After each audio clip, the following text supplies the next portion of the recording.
ఎంత పెద్ద నగరమైనా తమ పబ్లిక్ ట్రాన్స్పోర్ట్ వ్యవస్థని బలపరచకుండా కేవలం ఫ్లైఓవర్లు, అండర్ పాస్లు నిర్మిస్తే సరిపోదు.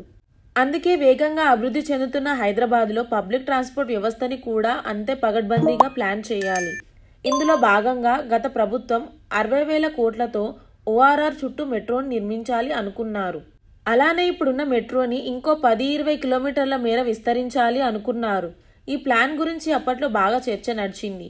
అయితే అప్పుడు ప్రతిపాదించిన మెట్రో ప్లాన్ని ఇప్పుడు కొత్తగా ఏర్పడిన ప్రభుత్వం మార్చనుంది. ఈ కొత్త ప్లాన్ ఏంటి? మెట్రో కొత్త రూట్ ఏంటో చూద్దాం. హైదరాబాద్ నగరం చుట్టూ మెట్రో విస్తరించాలని గత ప్రభుత్వం నిర్ణయించింది. ఔటర్ రింగ్ రోడ్ చుట్టూ 69,000 కోట్లతో మెట్రో రైల్ ప్రాజెక్టుని విస్తరించేందుకు గత ప్రభుత్వం కేబినెట్లో నిర్ణయం తీసుకుంది. పటాన్చెరు నుంచి నార్సింగ్ వరకు 22 కిలోమీటర్లు, తుక్కుగూడ, బొంగుళూరు, పెద్దాంబర్పేట వరకు 40 కిలోమీటర్లు మెట్రో కారిడారు నిర్మించనున్నట్లు పేర్కొన్నారు. తార్నాక నుంచి ఈసీఎల్ వరకు 8 కిలోమీటర్లు, మేడ్చల్ నుంచి పటాన్చెరు వరకు 29 కిలోమీటర్లు, ఎల్బీనగర్ నుంచి పెద్దాంబర్పేట వరకు మెట్రో కారిడార్ విస్తరించాలని నిర్ణయం తీసుకున్నారు. అలాగే రాయదుర్గం నుంచి శంషాబాద్ ఎయిర్పోర్ట్ వరకు మెట్రో లైన్కు గ్రీన్ సిగ్నల్ ఇచ్చారు.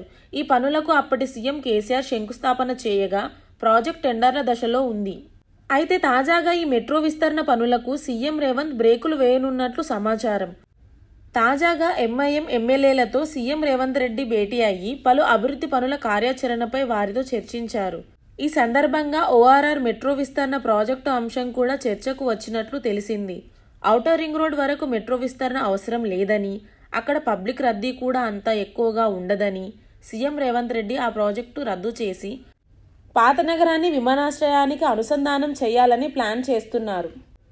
ఈ కొత్త ప్లాన్ ప్రకారం జేబీఎస్ నుండి ఎంజీబీఎస్ వరకు ఉన్న గ్రీన్ లైన్ని ఫలక్నామా వరకు ఎక్స్టెండ్ చేస్తారు.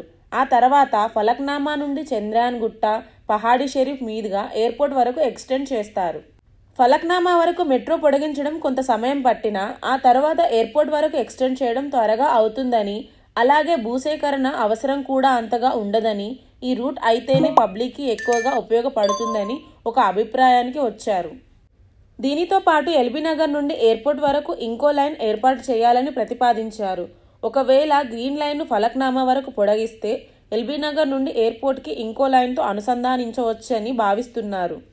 ఈ రూట్ ఎల్బీనగర్లో ప్రారంభమై ఓవైసీ హాస్పిటల్, చంద్రయాన్ గుట్ట, మైలార్దేవులపల్లి, జల్పల్లి మీదుగా ఎయిర్పోర్ట్ చేరుకుంటుంది. అయితే పెద్ద పెద్ద పట్టణాలలో ఇన్వెస్ట్మెంట్స్ జరిగే ప్రాంతానికి ఎక్కువ పబ్లిక్ ట్రాన్స్పోర్ట్ని కనెక్ట్ చేస్తారు. రేవంత్ రెడ్డి రాయదుర్గ్ ఎయిర్పోర్ట్ లైన్ని రద్దు చేయడంతో సిబిడి అంటే సెంట్రల్ బిజినెస్ డిస్ట్రిక్ట్ అయిన హైటెక్ సిటీ, ఫైనాన్షియల్ డిస్ట్రిక్ట్ నుండి ఎయిర్పోర్ట్కి పబ్లిక్ రవాణా లేనట్టే అవుతుంది. దీంతో ఇన్వెస్ట్మెంట్స్ కూడా తగ్గే అవకాశం ఉంటుంది. అలాగే ఇతర రాష్ట్ర ఎంప్లాయీస్ ఎక్కువగా ఇదే ప్రాంతంలో ఉండడంతో ఒకవేళ వారు ఎయిర్పోర్ట్ వెళ్లాలన్నా కొత్త మెట్రో రూట్ ద్వారా అయితే చుట్టూ తిరిగి వెళ్లాల్సిన పరిస్థితి ఏర్పడుతుంది. అందుకే సాఫ్ట్వేర్ ఎంప్లాయీస్ ఈ కొత్త మెట్రో ప్రతిపాదనపై అభ్యంతరాలు వ్యక్తం చేస్తున్నారు.